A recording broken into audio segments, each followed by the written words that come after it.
네, 오늘 많이들 힘드셨을 거예요. 코스피가 마이너스 1% 이상 떨어졌고 코스닥 같은 경우는 마이너스 3% 가까이 떨어졌습니다. 언뜻 보면 뭐 전쟁이 난 것처럼 어, 분위기가 조금 어수선해요. 자, 일단 차분하게 정리를 한번 해볼게요. 일단 오늘 우리 주식시장이 떨어진 직접적인 원인은 환율 때문입니다. 환율이 많이 올랐죠. 지금 이틀간에 걸쳐 가지고 어 1190원 정도였는데 지금 1200원, 지금 현재는 1003원까지, 1203원, 1900원대, 1190원대에서 1200원 이상까지 올랐어요. 그러니까 이전에 전고점이 1196원, 8원이었는가요? 8원 정도 됐으니까 어, 전고점을 깨고 지금 상승을 한 거죠. 이 부분이 우리 주식시장에는 직접적으로 영향을, 충격을 준 것이고요. 그러면 이 환율을 상승하게 한 어, 이유는요, 연준의 발표 때문에 그러죠. 연준의 회의록이 공개되면서 어, 그 환율이 상승하게 된 것이죠. 연준에서요, 어젯밤에 그 회의록을 공개를 했는데, 첫 번째는 조기의 테이퍼링을 마감하겠다. 그리고 두 번째는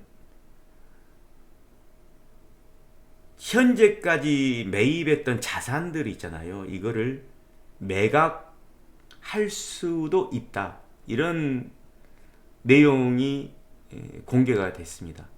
그러니까 이제 시장이 급속하게 이제 냉각이 되고 있는 거죠. 충격을 지금 받고 있는 상황입니다. 자, 그럼 연준은 왜 이런 결정을 해야 됐을까요? 근본적으로는 인플레이션 때문에 그렇습니다. 자, 인플레이션이라는 것은 코로나가 발생을 하면서 경기가 위축되면서 연준이 경기를 살리기 위해서 일부러 인플레이션을 일으켰죠. 양적 완화라는 걸 통해서 돈을 시장에 빌려준 겁니다. 막 쓰고 다니라고. 그래서 경기를 위축되지 않게 만들었죠. 그러면서 인플레이션이 돈이 자본이 충분해지면서 인플레이션이 일어난 거죠. 그러니까 연준에서 정책적으로 경기를 살리기 위해서 인플레이션을 일으켰던 거예요.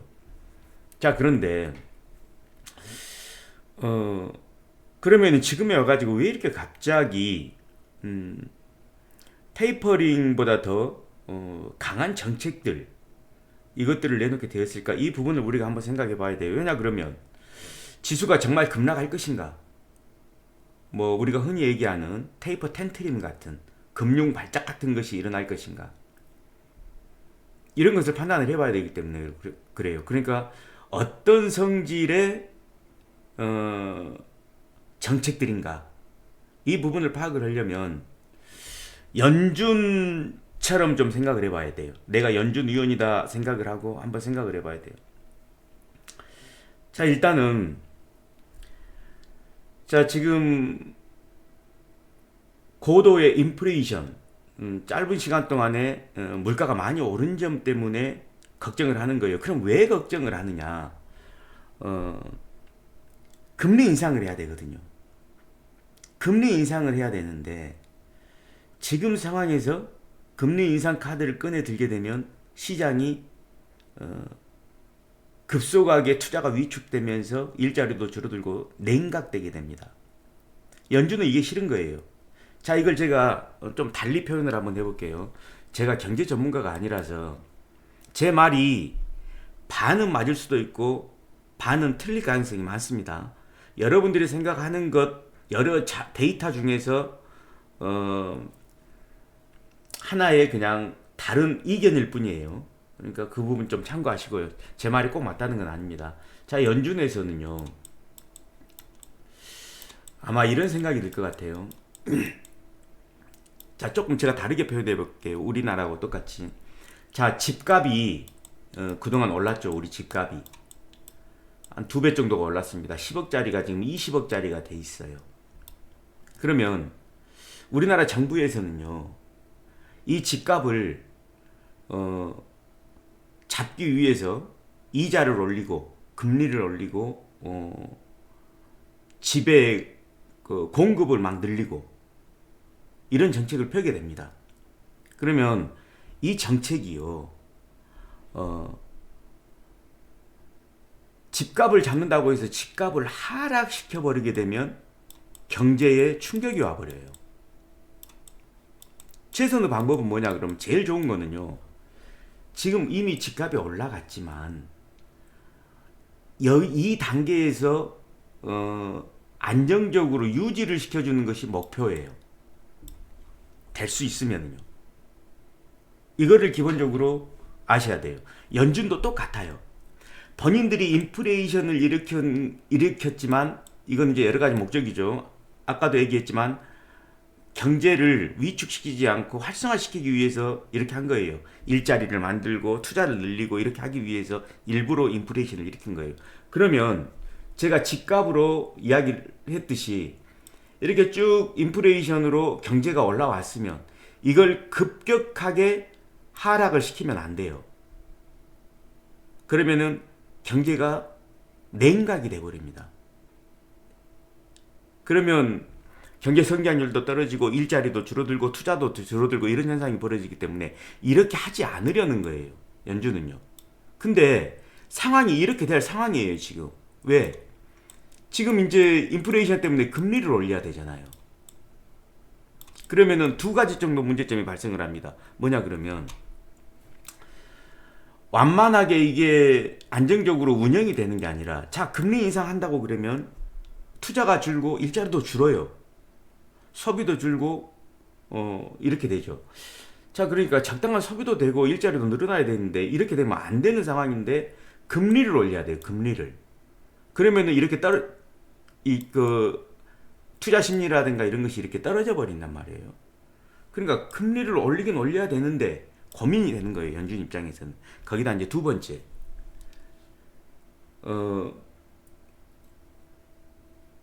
이제 코로나 때문에 모든 일이 발생을 했는데 코로나가 엔데믹 상황으로 전환될 가능성이 많아요. 뭔 소리냐 그러면 감기라든가 독감처럼 약을 먹으면 나을 수 있기 때문에 지금 이미 화이자에서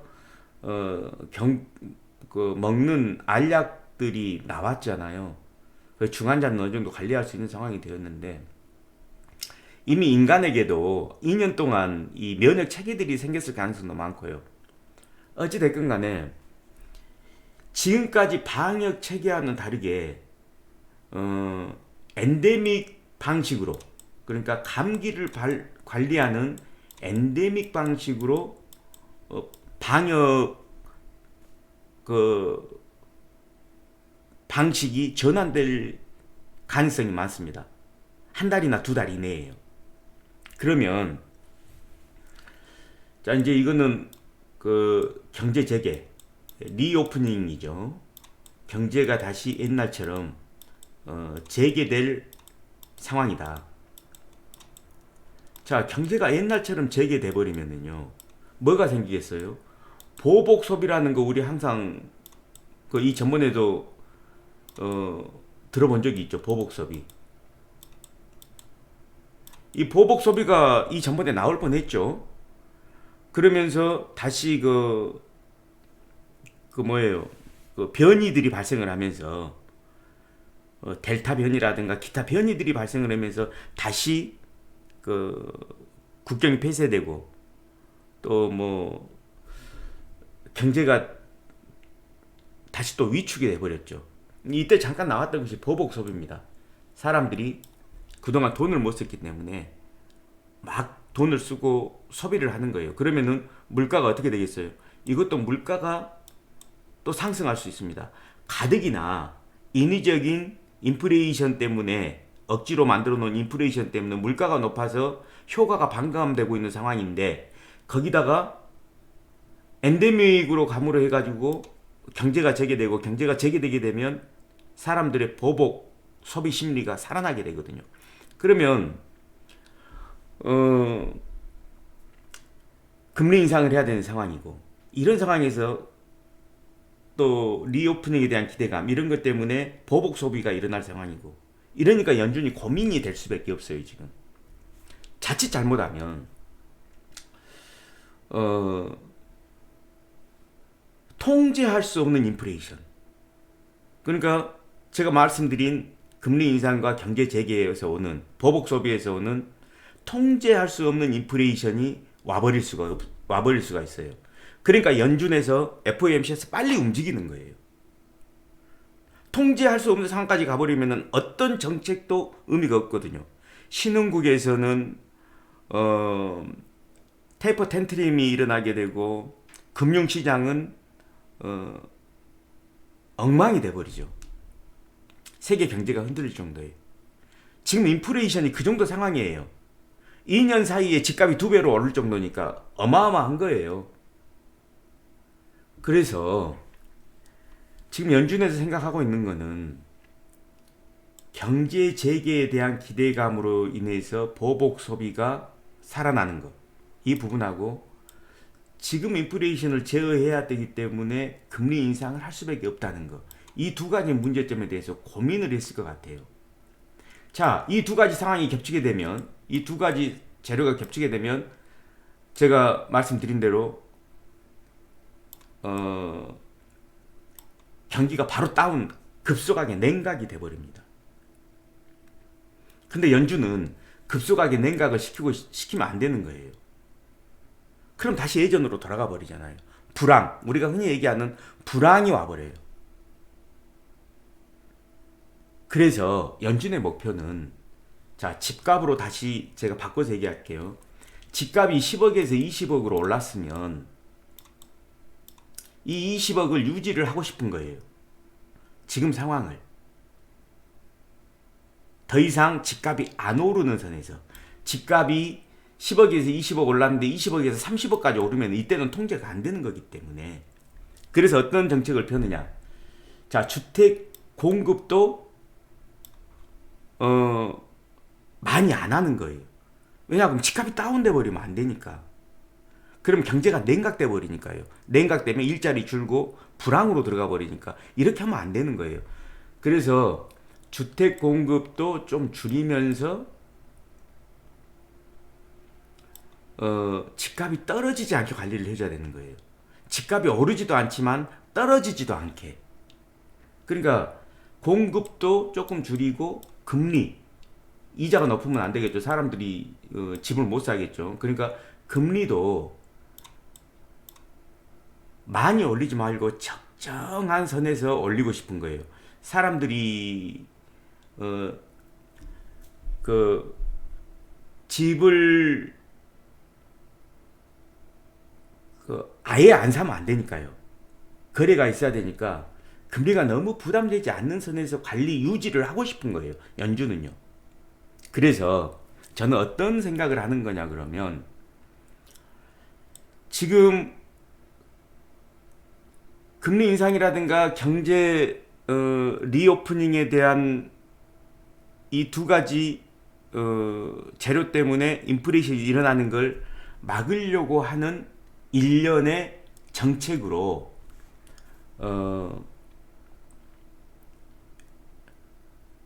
미리 예방 주사를 놓는 거예요. 실제로 그런 사례가 있었어요. 제가 거기에 대한 이야기를 조금 더 해드릴 텐데,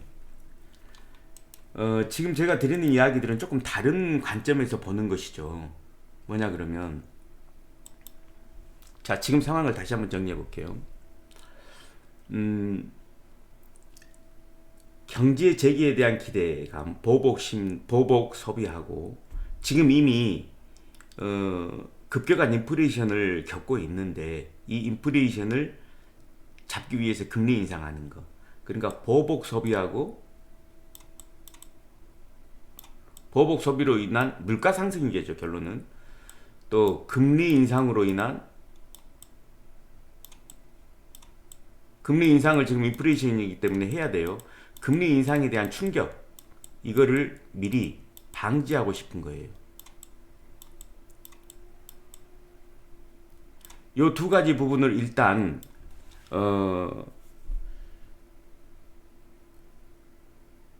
머릿속에 좀 기억을 해 놓으시고요. 자, 여기에서 한 가지만 더 일단 추가해 볼게요. 아까 집값 이야기 좀 해볼게요.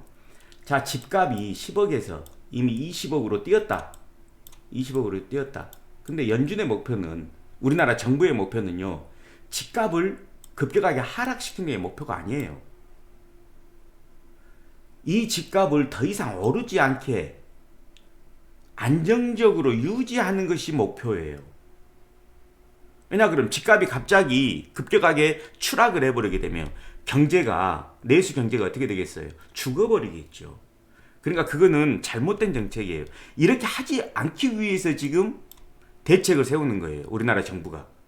연준도 마찬가지죠. 연준도 지금 인플레이션을 다운시키기 위한 것이 아니에요. 지금 인플레이션이 더 큰 인플레이션으로 가지 않고 안정적으로 관리되기 위해서 여러 가지 정책들을 내놓는 거예요. 자, 그렇게 지금 이런 방향에서 생각을 해보면요, 연준이 지금 아무런 대책도 세우지 않고 금리 인상도 하고 그런 상황에서 리오프닝이 되게 되면, 이제 코로나 종식 선언을 하게 되면 인플레이션에 더 큰 인플레이션까지 갈 수밖에 없어요. 금리 인상 안 할 수는 없잖아요. 인플레이션이 지금 이미 인플레이션인데. 그러니까 이 금리도 인상해야 되고 보복 심리도 살아나 버리는, 통제할 수 없는 인플레이션이 오는 것을 막기 위해서 뭔가 조치를 해야 돼요. 그래서 FOMC에서요,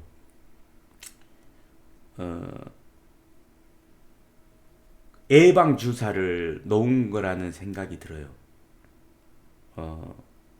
미리 시장에 작은 충격을 줘서 더 큰 충격에 대비를 하는 거죠.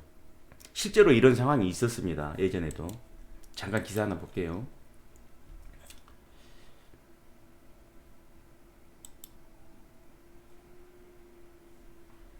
자, 이거는요,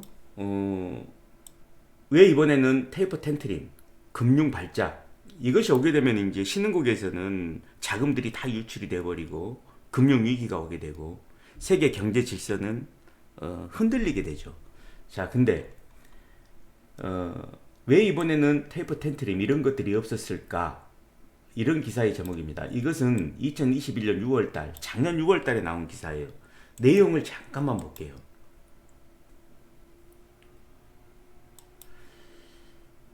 지난 2013년에요. 연준에서 통화 완화 정책 철회를 논의하기 시작했을 때 시장이 큰 혼란을 보인 적이 있습니다. 2013년도에요. 금융위기 같은 거죠. 근데 이때는 아무 대책 없이 금리가 상승했어요. 그래서 이런 일이 벌어졌어요.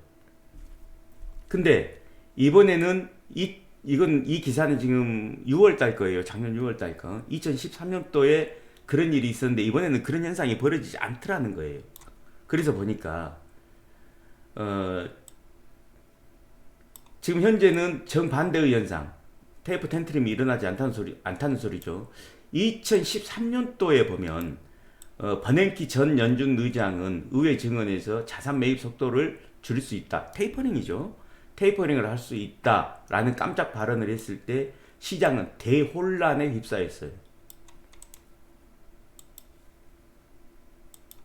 자, 시장은 대혼란의 금융 위기가 와버렸죠. 그리고 정크본드 금리는 오르고 신흥국 증시는 급락해 버렸죠. 만약에요, 지금 이 상태로 가서 아까 제가 말한 두 개의 재료. 그러니까 이미 인플레이션이 일어나고 금리 인상을 필수적으로 해야 되는 상황. 금리 인상 상황하고 또 거기에다가 경제 재개로 인한 보복 소비. 이것이 겹쳐버리게 되면요. 물건은 부족하고 물가는 통제할 수 없는 수준까지 올라버리게 됩니다. 그러면 금리를 더 인상해야 돼요. 문제는 금리를 더 인상해야 된다는 거예요. 그래서 이런 상황이 오지 않기 위해서 지금 연준의 천재들이 시장에 살짝 미리 충격을 준 거예요. 이 부분을 이해하셔야 돼요. 살짝 충격을 준 거예요. 살짝. 그러니까 모든 것은 다시 정상으로 돌아갈 거예요. 시장을 죽이려고 하는 것이 아니고 살리기 위해서 미리 예방주사를 놓는 조치를 한 거예요. 2013년과 같은 일이 안 벌어지게 하려는 처방이죠. 지금 상황은 그렇게 이해하셔야 돼요.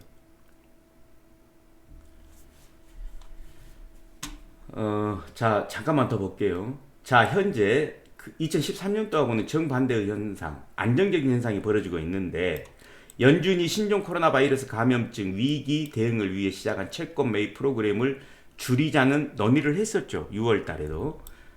그런 신호를 줬지만 투자자들은 평온했어요. 아마 여러분도 기억나실 거예요. 신흥국 증시는 올해 들어 5% 상승했고 정급보드 금리는 오히려 하락했어요. 안정적으로 유지가 되고 있다는 소리예요. 증시 변동성도 오히려 줄어들었다. 매체는 시장에 달관한 듯 아무런 반응을 보이지 않았다. 다시 얘기해서 금리 인상을 한다고 해도 아무런 반응을 안 보여요. 지금 시장을 안정시키기 위해서 미리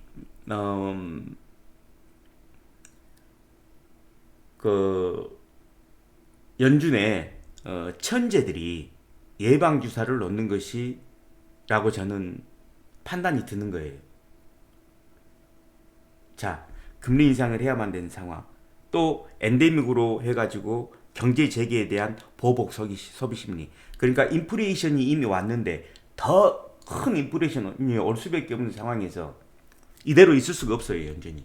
그래서 시장에 약간의 충격을 준 거라는 거죠. 자, 그러면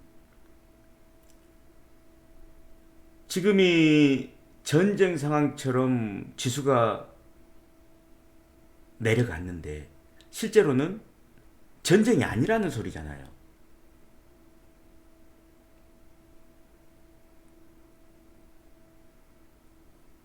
그러면 시장은 다시 복구가 된다는 소리예요. 지수도 아마 3천 정도까지는 바로 회복이 가능할 거예요. 내일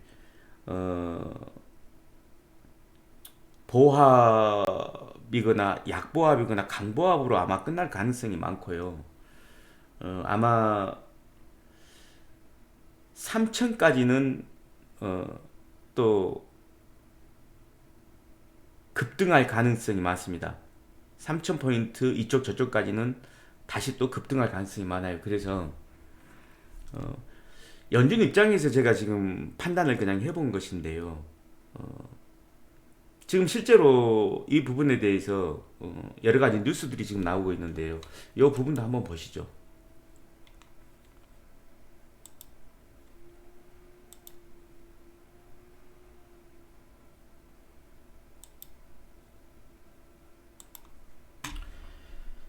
자, 볼게요.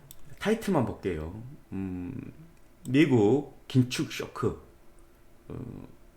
코스피 2920선 후퇴, 환율 1200원 넘어. 미국발 긴축 공포에 파랗게 질린 증시. 코스피 1%, 코스닥 3%까지 급락. 외환 당국도 못 막은 강달러. 1달러에 2201원. 지금 현재는 1203원까지 올라 있습니다. 뭐 이런 비슷비슷한 거예요. 미국 조기 금리 인상 예고에 출렁거린다. 이런 내용들입니다.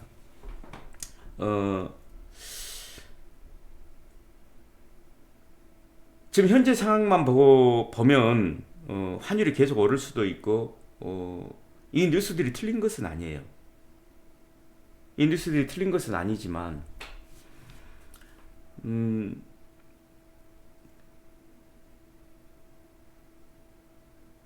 만약에요.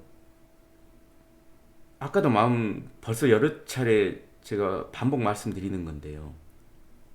미리 이런 조치를 안 했다고 그러면 안 한 상태에서 금리 인상과 보복 소비가 동시에 터진다고 그러면 그때 인플레이션은 통제할 수 없는 상황이 돼버리거든요.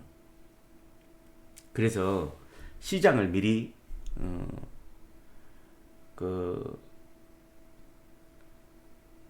충격을 줘가지고 나중에 실제로 금리 인상이 됐을 때 또 보복 소비, 그러니까 경제 재개가 됐을 때 사람들이 조금 반응하지 않도록 하는 거예요. 미리 겁을 좀 줘놓으면 사람들이 보복 소비를 하겠어요? 안 하겠죠. 그러니까 금리 인상을 한다고 해도, 자, 금리 인상에 대한 얘기 조금 더 해볼게요. 자, 상황이 이 정도 충격을 줬으면은요, 사람들은 이제 심리적으로 보면은 이런 생각을 하게 됩니다. 실제로 금리 인상을 한 0.25% 이렇게 조금 기준금리를 올리잖아요. 그러면 사람들은 많이 올릴 줄 알았는데 조금 올렸네? 1,000원을 뺏어갈 줄 알았는데 500원밖에 안 뺏어가네? 그러면서 오히려 안심을 합니다. 시장이요. 지금 FOMC 천재들이 사람의 이런 심리를 노린 거예요, 지금. 자, 500원을 뺏겼는데도 불구하고 500원 밖에 안 뺏겼어라고 시장은 안도하는 거죠. 자본시장은 원래 그런 것 같아요. 제가 한 1년 겪어보니까 저도 경제 전문가도 아니고 주식 전문가도 아니죠. 저는 그냥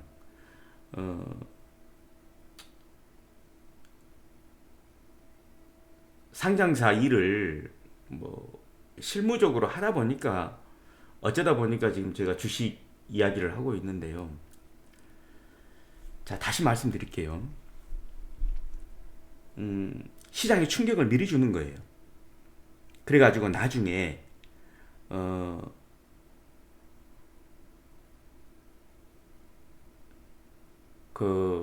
돈을 빼앗겨도, 충격이 와도 돈을 조금밖에 안 뺏겼으니까 오히려 시장이 안심을 하는 거.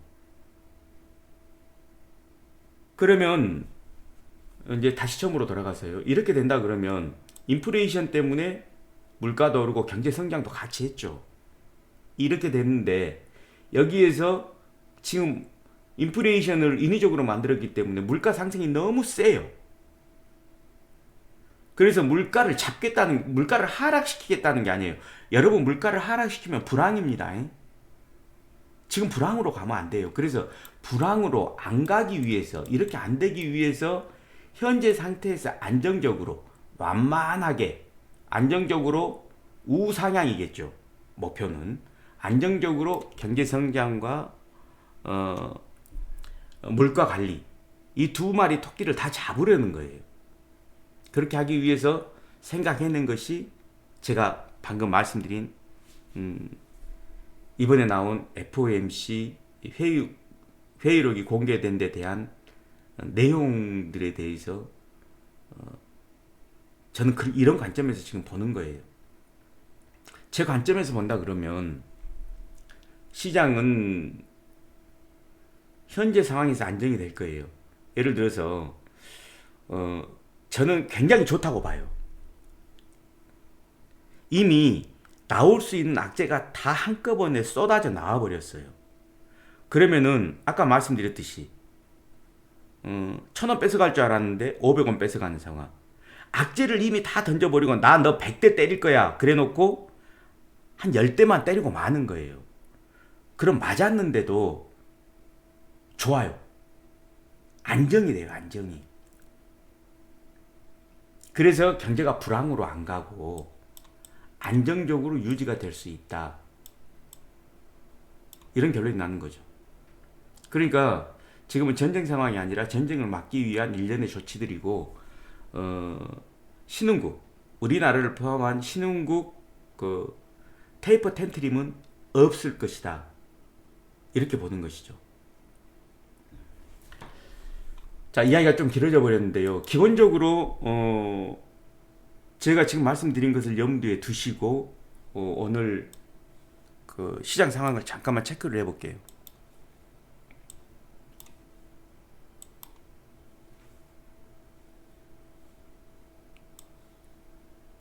자, 우선 이거 하락한 종목들부터 한번 봐볼게요. 자, 경남 스틸. 이거 조그만 종목이죠. 16% 떨어졌네요. 자, 카카오 게임이 14% 떨어졌어요. 위메이드 맥스 이게 12% 떨어졌고요. 갤럭시아 모니터리 이거 NF 때문에 정말 많이 올랐었죠. 이것도 11% 떨어졌고, 위메이드 11% 떨어졌어요. 여기 보면 컴투스 10%. 주로 보면은요, 여기 바른손도 나오고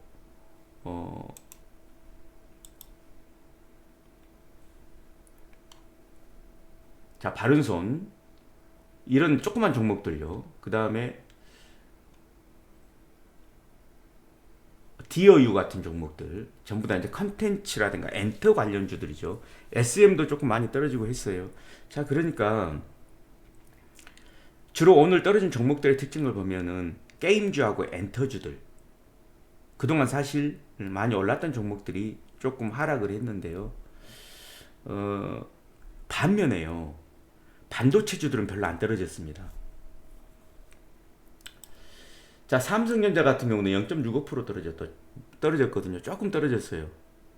자, 그 다음에 SK 하이닉스 0.40%. 사실은 장중에 양봉 전환까지 했었는데 조금 떨어졌네요.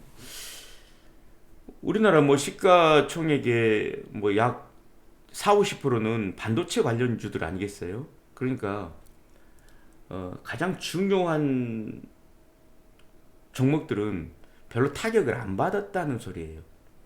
정말 지수가 떨어지고 추락을 할 것 같으면 당연히 삼성전자라든가 하이닉스 이런 놈들부터 먼저 떨어져야 됩니다. 좀 특이하죠. 공매도도 되고 다 되는 놈들인데 별로 안 떨어졌다는 게 정말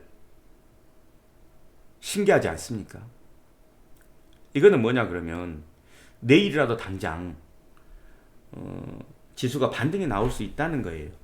내일은 이제 금요일이니까 조금 약할 거예요. 세게 오르지 못하지만 일단은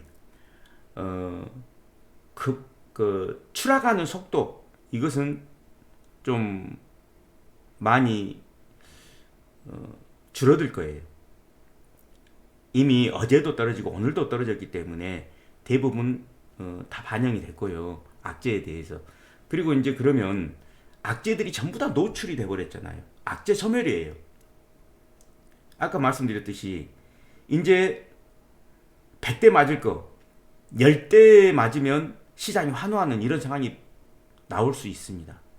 그리고 이미 예방주사를 맞아버렸기 때문에 이런 작은 충격을 우리가 당했기 때문에 리오프닝, 경제 재개가 됐을 때 시장은 환호하는 거예요. 사실은 이번에 이 예방주사를 맞지 않았잖아요. FOMC 자산 매입 축소라든가 또 자산 매각 이런 말이 나오지 않았다고. 그런 상황에서 경제 재개가 이루어졌잖아요. 그럼 기존의 높은 인플레이션에다가 또 추가적으로 더 큰 인플레이션이 와가지고 시장이 통제할 수 없는 상황이 벌어져 버려요. 그럴 때는 이자를 많이 올려야 돼요. 금리 인상이 세게 금리 인상을 해야지 통제가 돼요. 그때는 불황으로 가는 거예요. 자, 오늘은 지금 상황에 대해서 제 말이 맞을지 안 맞을지는 모르겠지만 FOMC 연준 위원이다 생각을 하고 여러분께 제 의견을 말씀드려봤습니다. 자, 내일도 좀 편안한 투자가 됐으면 좋겠는데요. 상황은 지켜보도록 하겠습니다. 자, 여기까지 할게요.